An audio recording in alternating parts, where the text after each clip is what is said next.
Now I'm going to talk to you about how TensorFlow-Lite Micro deals with one of the most challenging areas of embedded application development, that's memory management.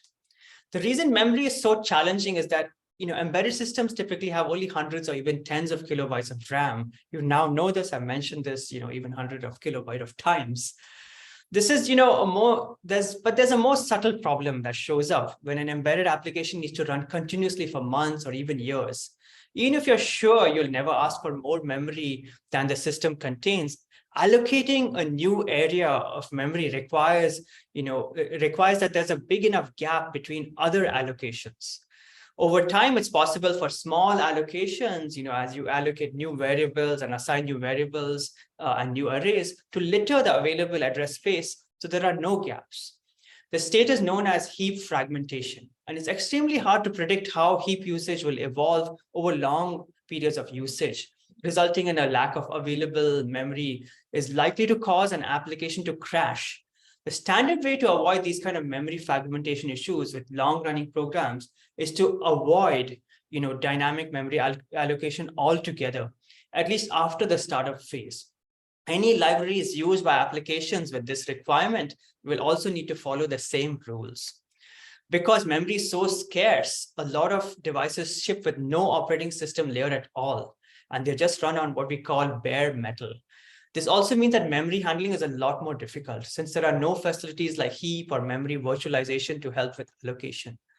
The Arduino board we're using does have an operating system, the Mbed OS, but that's not something that TensorFlow-Lite, library can rely on existing on all other kind of platforms, that it needs to support. So far I've talked a lot about the challenges around memory, but how does TensorFlow-Lite Micro deal with them?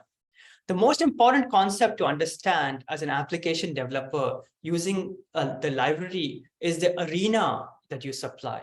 The library needs memory to store variables and intermediate calculation values. But since you can't rely on standard operating system calls like malloc, we ask developers to pass in an arena of memory to an interpreter when it's created.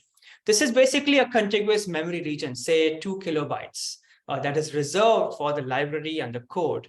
In this code snippet, for example, you can see that we have created a global byte array and pass it to the interpreter when it's created.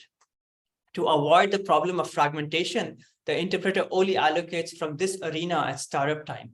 It will never do any allocations during invoke, and there is no chance of failing due to memory fragmentation. So these are some kind of strict constraints that as an application developer, we have to kind of bind by to make sure that we keep this kind of discipline to ensure that no new memory allocations are made at runtime. This API also ensures that memory usage of the library is very clear and how it's allocated is up to the application developer, that's you. The only requirements are that the memory area is available as long as the interpreter is in use and that it's large enough to hold everything that the model requires. The memory space is divided, itself is divided into various sections internally.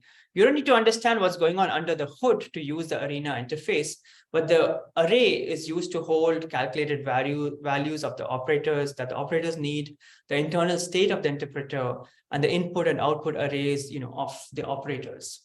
This means that it's hard to come up with the exact size needed for the arena ahead of time. So what can you do? Luckily, there is an arena used bytes function in the interpreter. So I recommend that you start off with as large as an arena as you can create, load your model, and then log the number of bytes actually used. Ideally, you should do this on the device so that you want to deploy on, since it may have an optimized operator implementations that use cache memory. Once you have the actual number, set the arena size down to that size and recompile. And that's it. And that's the way you start to manage and maintain rigorous usage of memory.